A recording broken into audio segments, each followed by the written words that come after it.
presentation.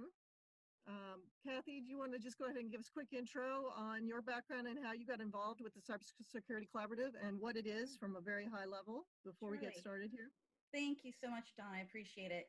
So my name is Kathie Miley. I am the Chief Member Experience Officer. I've been in cyber and IT for 30 years, so that kind of, you can guess how old I am. So I started in cyber just around a little bit before 9/11, and I ended up in a wonderful company, a wonderful opportunity, VERIZON, for 12 years, and ultimately led their entire global security practice with about 800 plus people, covering managing and monitoring cyber events for global customers in many, many countries, and also running an incident response and forensics team. And those of you who know the VERIZON Data Breach Investigation Report, that was something that was in my team, and really privileged to have been a part of that. After VERIZON, I moved on to a couple of startups and found my way here through a bunch of different CISOs that I became friends with over the number of years, to come over and help lend the experience that I had gained in cyber to all of our CISO members. So just a little clarification on that, the Cybersecurity Collaborative is a global CISO peer-to-peer network. It's strictly for cyber leaders and professionals at the CISO level. No vendors, totally neutral, not sponsored by anyone. This is a completely private group where you can feel very safe coming in and talking about problems and working with your peers to solve them. So I've been here for coming on 2 years, and I really appreciate, Dawn, you allowing me to come in and share with everybody what the collaborative is. And I guess I should just turn it back over to you and we can talk to Annette. We can, yes, I wanted to see if I can advance slides here. Let's see. Let's see if I can. Can you see the slides, Yes. Kathie? Yes, yes. Okay, good. So you can go ahead and take us through this. Sure. So before I get started going through this, I'm fortunate to have with me Annette Harris, who is one of our very active members. Again, as Dawn mentioned, she is with the cyber team at Jefferson County School District, and she's been very, very active, and we've been really privileged to have her expertise shared with many of our similar industry clients. You'll see here on our community advisory board, we even have another county city leader that helps guide our members. But let me pause for a minute and allow Annette to give you her bio and overview, and because we're going to be going back and forth with each other as we walk through the presentation. So I will tell you that I've been in Jefferson County for 10 years now. I've been in IT too for 30 years, so dating myself a little. And I've seen a lot of different organizations in security, and where we are today with the pandemic is no different. It just brings a whole nother world to it. I've been fortunate to be a part of this group. We found this out actually through talk. One of Dawn's emails came out and she had this on here. So we reached out to them and became members. And we have been working with them for the last year now and working on some very good task force. There's a lot of informative people on the group and the collaborative. We send out the emails that we get on security breaches every day. They take, I get those from various different groups and organizations, but they always seem to have all of them in one email. So it comes out very easy. And we send those out daily to our groups here at Jefferson County. But they've been able to help us build on some programs we're putting in place for our new risk framework that we're just now envisioning and going through with our cyber team is pretty new. It's brand new as of July 1 of last year, actually. So this has been very helpful to us. We appreciate it. Thanks so much, Annette. So Don, shall I just go ahead and walk through the presentation? Yes, well, and I'll click you forward. Okay. Yes. So I'll walk through what this slide is really. The intent of this is to share with everyone that, again, as I mentioned before, we are an organization that is made up by CISOs. It was assembled and created by CISOs, and it is managed and run by former CISOs who were career practitioners like myself, who'd been in that role, been there, done that, have a lot of various different areas of expertise that we can lend towards our members. So when our members call into our organization, into member services, or talking to one of our member advisory boards, they are 100% CISOs and cyber leaders or former, like myself. So we have a couple of different memberships, and one that we usually introduce to our counties and cities, which, by the way, is typically done through our partnership with NACO. The school districts come directly to us here in this construct as a community member. But this is really the entry level into the organization so that you can start to benefit and participate in collaborating with your peers.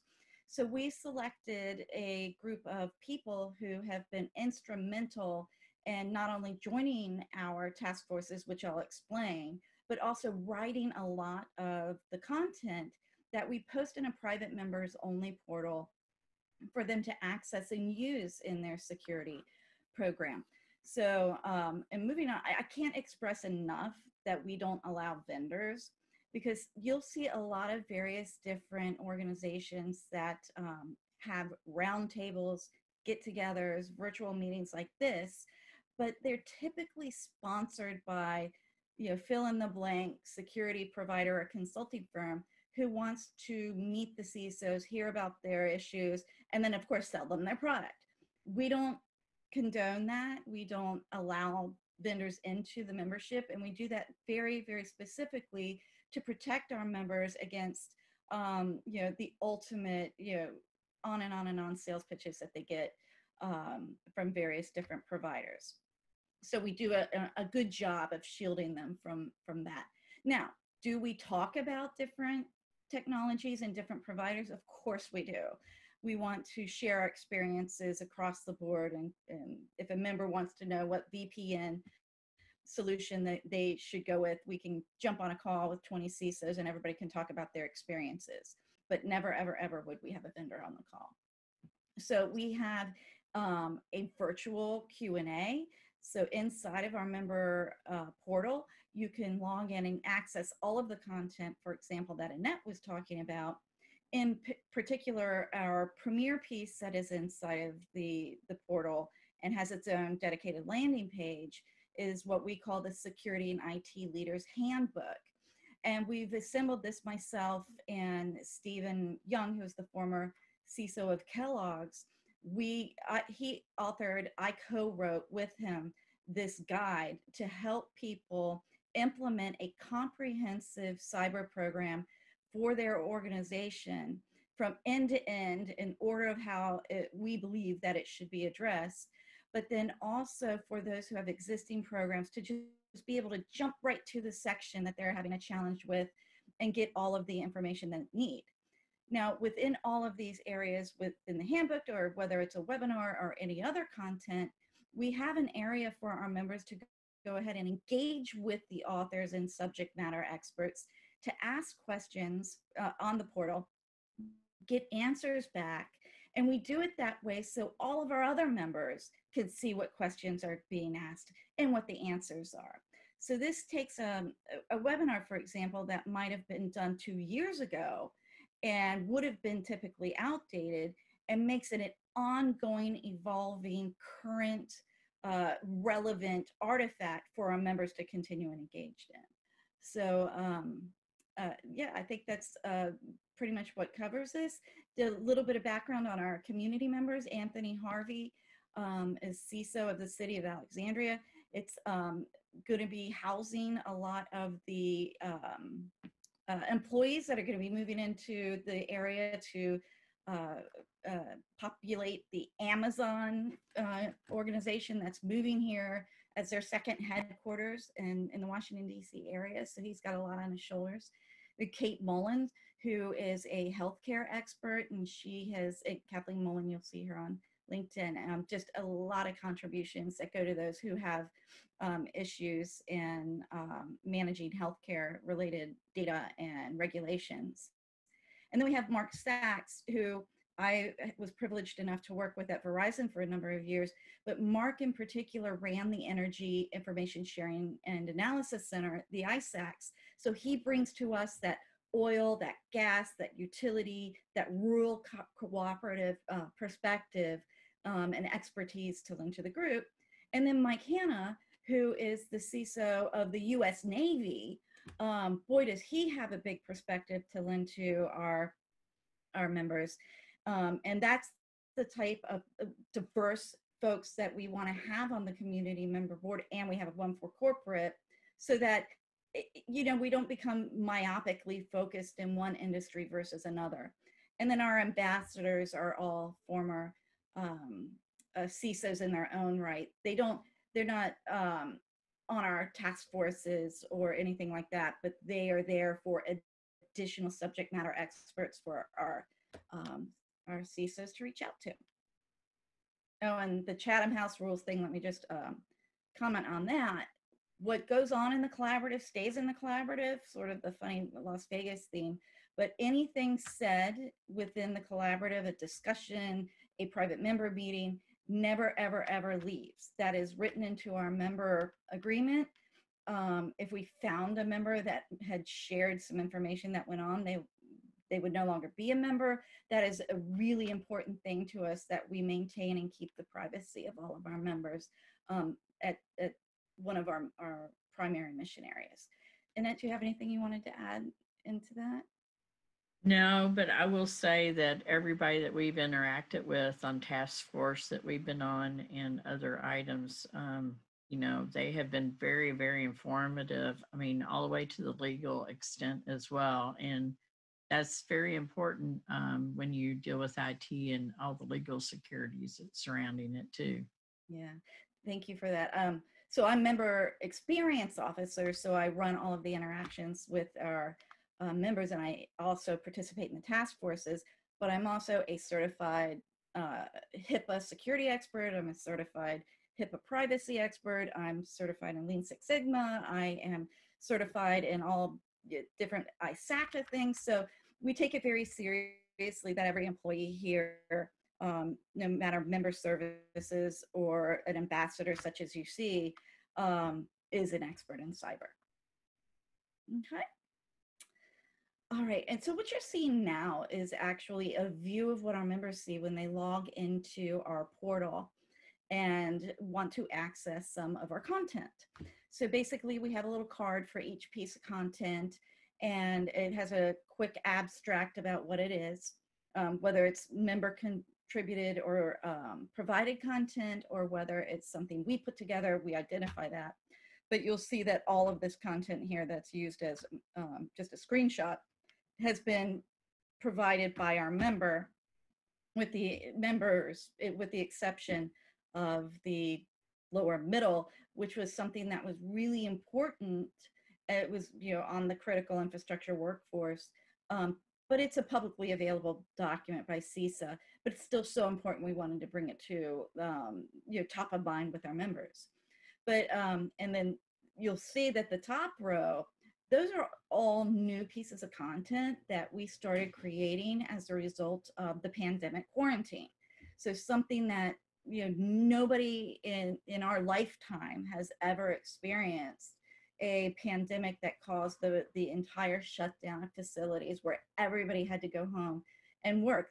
Our cyber programs, our cyber policies, everything that we've learned did not include this. That was more of something that was theoretically discussed in business continuity and resiliency meetings, but really, you know, not practiced and not developed and not kept up to date, and not really, you know, nobody really believed it was ever going to happen.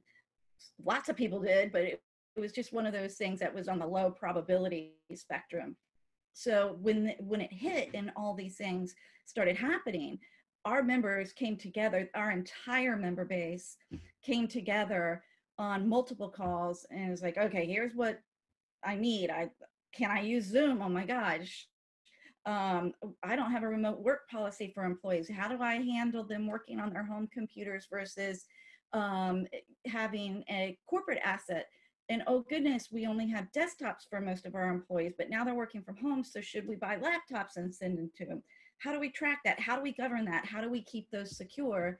Those were all types of issues, and not limited to those, that our members experienced and needed help with, and needed it quickly. So we got together as a team, and we put together the guidance that they needed to work through those issues. And all of our members in our corporate level, and I'll explain that when we get to the task forces, are able to call for task forces unlimited anytime they need them. And we'll pull the team together and we'll start working on a solution. So there you go. Annette, anything on this one you wanted to add? Is it really about the content? No, and I mean, with us going to our new NIST CSF framework, we found this very useful to come into this area and see some of the information that was already out there, and that helped us guide us with like the remote use policy and just different things that we're looking for the vendor aspect and vendor management. I know you'll touch on that later as well. Yeah, and one of the things we know that NIST is a very important, the NIST cybersecurity framework, as well as the workforce guidelines by NIST. We know that's very important. We know that is also widely adopted across a lot of organizations. So when we created our documentation with our members, but we wrote internally, Stephen and I, the IT security leaders handbook, we mapped everything within that handbook to the NIST framework, so that it would help our members understand where in the framework these areas applied to, and how it would help them meet compliance of those particular areas. So I probably already mentioned this a dozen times, that we have a lot of subject matter experts on hand for our members to talk to on the phone, interact with in the way that I described through the Q&A, in the task forces, and many other things. But this again is just showing the tools and resources that we bring from these experts that weren't necessarily put together through task forces, and make sure that these are delivered into the hands of our members. This computer incident response, when the CERT that you see is something that was written from the ground up. This was not a publicly available document. This is member contributed and curated and put together in a way that gives you an end-to-end, entirely documented with processes, procedures, policies on creating a computer incident response team, no matter the size of the company. So though it was written before the pandemic, and so there's a lot of things that have to improve and be added to these documents, which we are in the middle of doing right now. So Annette, you will see this come out today. We have finalized our return to work guidelines, which includes guidance on updating your policies and procedures and where you need to do that. All of these documents, we will go in and we will update and share back out to the members. And then the members can, again, get into that Q&A session, whether it be right there in the portal, or they can give us a shout. That's pretty much that. Sort of I think we've already covered this, but Annette, did you have anything you wanted to say on access to the subject matter experts? No, just that it's not just you call and it's a one-time meeting. There's several meetings. It's very intense, and everybody talks straight through it. There's several drafts involved before it gets to a final stage. I know the return to work, it took several weeks.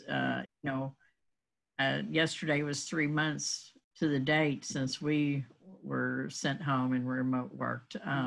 So during that time frame, I'm not particularly sure, Kathie, what date that started with you all on the return to work, but there were several meetings. Yeah. It was called for at the very beginning of April. Like, well, what are we going to do when we go back? But would you mind going back one slide, Dawn? Because I did want to just point one quick thing out.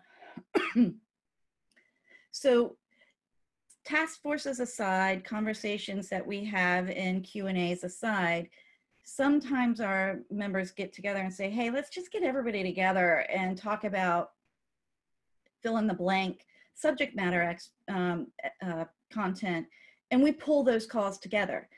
And then we summarize everything, all of our webinars, all of our calls, we summarize them into a written document. So if our members weren't able to attend the call, they can come back and they can get the summary, and then they can start here engaging with the folks who were on that call that they weren't able to attend. And here again, it becomes an ongoing dialogue. But having that transcript, it's not a word-for-word transcription, but having that that overview of the call, what was discussed and what were the outcomes and the questions and answers is really invaluable. Excuse me. We can go, yeah. Annette, you did a very good job of mentioning this. So I don't know if you want to cover any more information on this. No, it comes every morning. My inbox is 6:30, and I distribute it out to all of my team, an infrastructure group that I'm over. And like I say, it always has latest breaking information. And, I don't respond, I don't publish to anything else, and I unpublished to many others now because I can see it all in one pane. Yeah. So from our, if you don't mind going back, I'm sorry about this. From our very largest members, people like JP Morgan and really behemoth-sized companies, they get tremendous value from this because they're able to, when they get up and get their first cup of coffee on the East Coast, they're able to, all right, here's what's going on in the world. So when their executives contact them and go, hey, are we susceptible to this, vehicle breach that's going on, like Honda is experiencing, they will have had time to make sure that they have the answers on hand and ready to deliver, to assure their leadership teams that either they're super under control or this was something that they have to dialogue further. So this morning report is something that most of our members say pays for the membership hands down in itself. Now, the nice thing is, as Annette was talking about distributing this to her team, if you are a member and you give us an email address to the team members you want to get this can go to as many people in your company as you want. If you have 5,000 employees and you want it to go to 5,000 employees, we will send it to them. The access to membership is not to one, it's to the company. So, but we would get permission from Annette because she is our primary owner of the relationship. So that's all I have to say about that. Okay. So this is very interesting. One of the things that we're doing and that we know is extremely important is to help CISOs develop more areas of their career. It is a sad state for us who in the role who are the primary leaders of cybersecurity, that we are on top of these organizations and we're pretty much the only person in the company who knows how to handle all this stuff, right? So that's a great, powerful position to be in, but it's also a very scary position to be in because there is absolutely no way that one person can know everything there is to know about everything cybersecurity.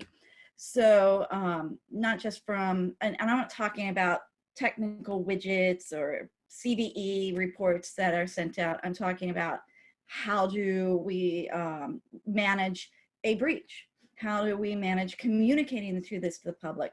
How do we develop our business acumen so that we can handle these things in a really polished and professional way? And oh, by the way, what if there was an attack? Help me understand, because I've never experienced it, fortunately, how that would unfold and how to respond. So career development and personal development, and I shouldn't say career, it is personal development, has become a very, very important part of what we provide to our members. So every one of our members in the community and corporate membership is given a scholarship at no cost. This would normally cost $1,995, but we give this to our members as a benefit, access to this enterprise security leadership program that was actually developed and founded by General Colin Powell and a few other really prestigious, well-known individuals. So we've had, again, as you can see, this over 3,000 C-suite leaders go through this program. It's proven. It really takes people to a different level, and being able to get smarter, wiser. Knowledge is great, and make it a growing opportunity for all of our members. And of course, then knowing the members and being able to collaborate with them privately. But this is a 12-week program. It's certificate-based. It's managed in cohorts. Our next one coming up is in August. So if you want to join and be part of this academy program, August is the next one. But at the end of the 12 weeks, you are given a certificate. So, which is great because you can use that for your resume. You can use that in discussions. You can use that to justify a raise for lots of different things. But it is just a piece of what we're focusing on as it pertains to helping our CISOs with their personal development. That's the end of it. And Annette, you're going through that course, right? So yeah, I just finished actually in April. Do you mind sharing your experience? Yeah, it was really beneficial. It was very difficult towards the end because of the pandemic, and so I'm trying to get all this done because you have requirements just like anything else in a course. And I will say, they split you in cohorts, and I had 5 other people on my team from different segments, and some were in. There was a couple that were in corporate, and we had somebody international, and also we had somebody. We had people in government, yes, and local. So that really helped from my perspective, being in the public school system, being in a government entity. But I still talk to these people. We still interact weekly. So that was really great because, we were putting in some UV sanitizers, for example, for our computer systems coming back to us to sanitize them. And somebody said, "Where'd you buy those?" They wanted to do the same thing. And it was kind of intense. It's intense anyhow, but with the pandemic, it made it, you have to do some work. I will say that. The videos are wonderful. Colin Powell's on there. There's several high-level CISOs and executives, and a lot of people that have written books. The Power of One, for example, is the theme all the way through the whole course. I would highly recommend anybody to take it. Thank you, Annette. We also have a gentleman who is our executive in residence. His name is Todd Fitzgerald, and he wrote the #1 best-selling cybersecurity book on Amazon, which is called The CISO Compass. And he is another one of the subject matter experts that is available to our members on a daily basis. But all of our members, as soon as we get back into the office and can get to the box of books that Todd has signed for us, all of our members will be getting a copy of an autographed book by Todd. So moving on to the InfoSec world. Oh, and by the way, I should mention that the course we were just talking about is that the company that owns and operates that is obviously partially owned by Colin Powell, but it's called the Professional Development Academy, so PDA. And they are a partner of ours through the family of the Cyber Risk Alliance, who is our parent company. Cyber Risk Alliance, their mission is to bring together organizations that are focused on eradicating cybercrime from the world and sharing information to those of us who are boots on the ground fighting against the bad guys. So to mention, InfoSec World is one of our partners in the Cyber Risk Alliance. And so this extends another benefit to our members, that everybody gets every member gets one free pass to the InfoSec World. Now, pre-pandemic, those tickets were selling for $3,995. Forgive me, I don't know what they are selling right now, that this has been moved to a virtual perspective, but all of our members will still receive that virtual free, pass to this conference. And it is simply amazing. There are so many fantastic world-renowned speakers that go to this event. Just proud to be a part of that. And oh, by the way, all of our webinars and this particular event earn you continual education credits, so CPEs, to help you maintain your certifications. All right, and this is an overview of, and Annette, correct me if I'm wrong, when you joined the collaborative, you came in as a community member, but upgraded as a corporate member, correct? Yeah, I believe we received an educational type pricing that you had available for us. Right. And one of the reasons so this is the entry level that I talked about. The only difference here, you still get the scholarship, you still get the free pass to InfoSec World, you get all of the things that I talked about and that Annette has elaborated on, except you don't, the community members do not participate in the task forces. They can't request a task force, and they also don't have live unlimited access to the subject matter experts. They can ask questions in the portal still. And we also have what's called a SWAT team. So imagine you have an incident that pops up that's extremely important, or not actually, but you really need to get something solved immediately. You have to go in front of your governance board and report next week on the condition of your cybersecurity program and any vulnerabilities that they want to be made aware of. And I don't mean, but big vulnerabilities, like we don't have a work from home policy, for example. You can call a SWAT team, and we will put 4 of our CISO members on a private call with you, and they will help you work through that issue until it is solved. So if it takes 1 day to solve, 1 hour to solve, or multiple months to solve, that team is there for you on an ongoing basis. And going back to the Chatham rules, the Chatham House rules thing, even though we all talk together and we work on problems, if your issue is a SWAT team, your name is never made available to any of our members as the person who went through this event, but the artifact that comes out of it, like implementation guides and things like that, are shared with the rest of the members. It's just that nobody's going to know whose issue it was that it popped up. So, and participating on the task forces is really important because you get unlimited access to calling for those. But if you have an issue, it's not an urgent one, like I just talked about with the SWAT team. But we are kicking off one right now, which is digital fraud and account takeover. So, you have members, you have customers, people are going in and taking over those accounts and using them for nefarious purposes. We want to get together as a team to solve this.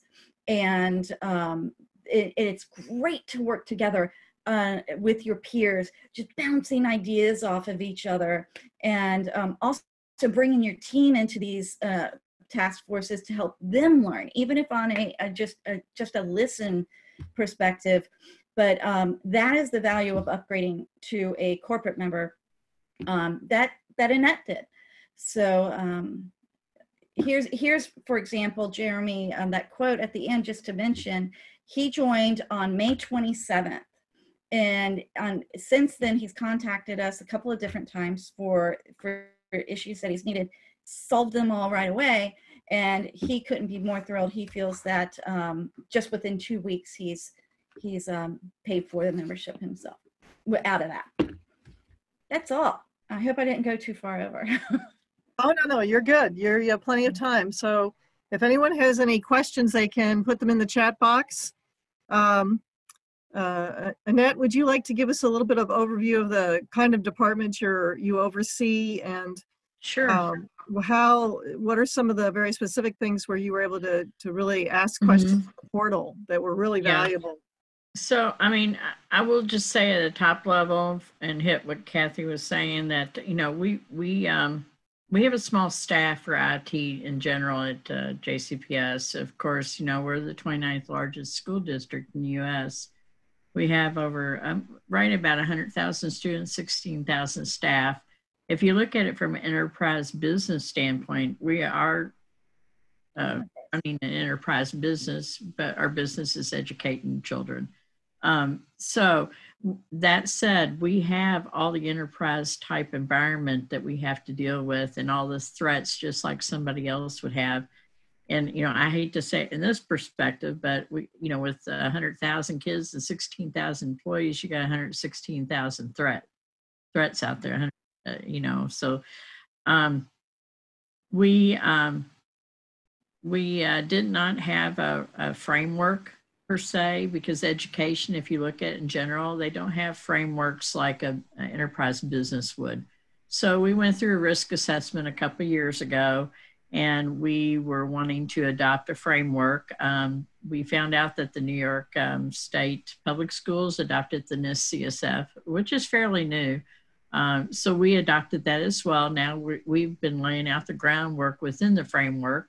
As of July 1, some of my folks, they turned into cybersecurity administrators, you know, although keeping their day job as well. So they were already doing things in the Office 365 tenant, other security roles. And this is just building on what they do just from the risk standpoint of the NIST CSF. I have a whole network team, all the security, surveillance, intercom systems, Office 365, data center. You know, we have over 300 servers in our data center, for example, and we are cloud as well. We have the Google Enterprise Suite, so that brings a whole new light to security as well. Although our email is Office 365, but I mean, all the students in the NTI, as you read about, I mean, some people on here are from Louisville, so they know about the Chromebook initiative. We had to get people to home, you know, all of a sudden in March, and unlike enterprise, corporate or private sector, we did not have a telework policy whatsoever. So Cybersecurity Collaborative, they've been working on return to work. We've been on the task force with that, myself and my director.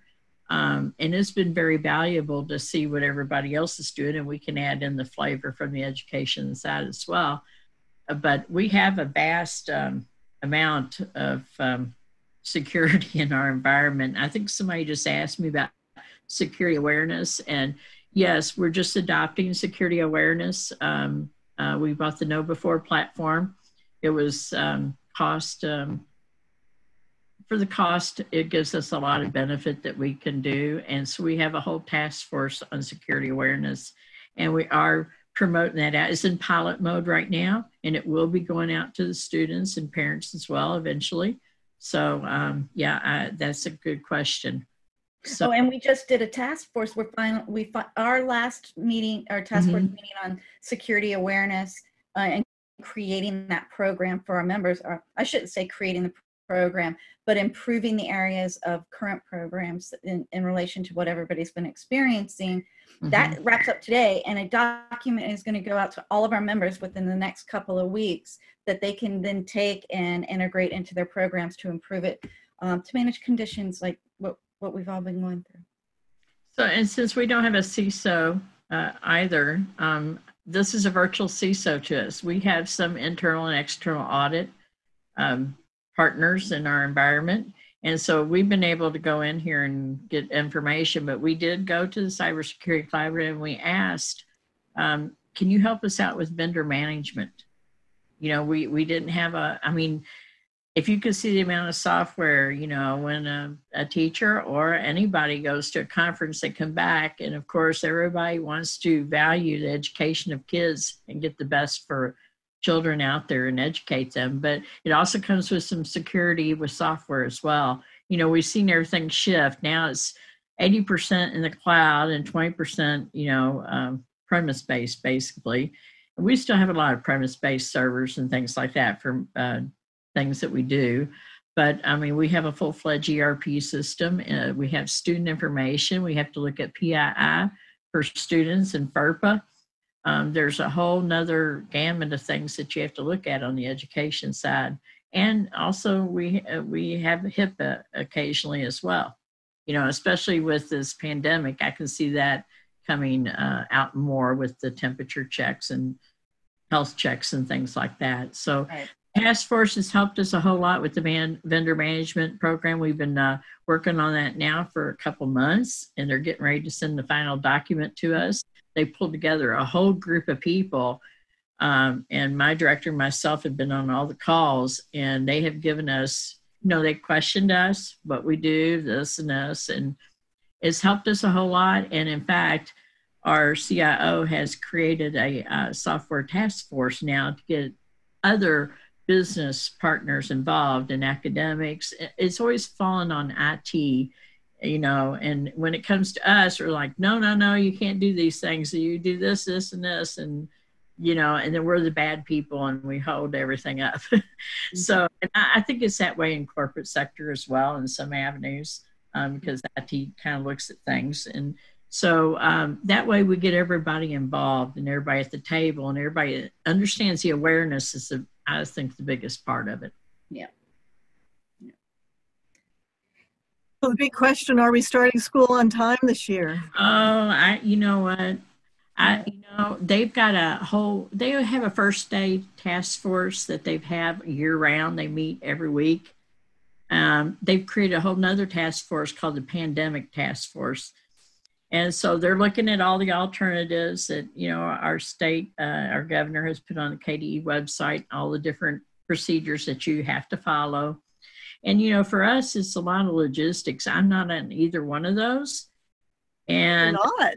Oh, no, they involve me when it comes down to the phones. Because, you know, first day of school, we get 235,000 calls in one day incoming alone.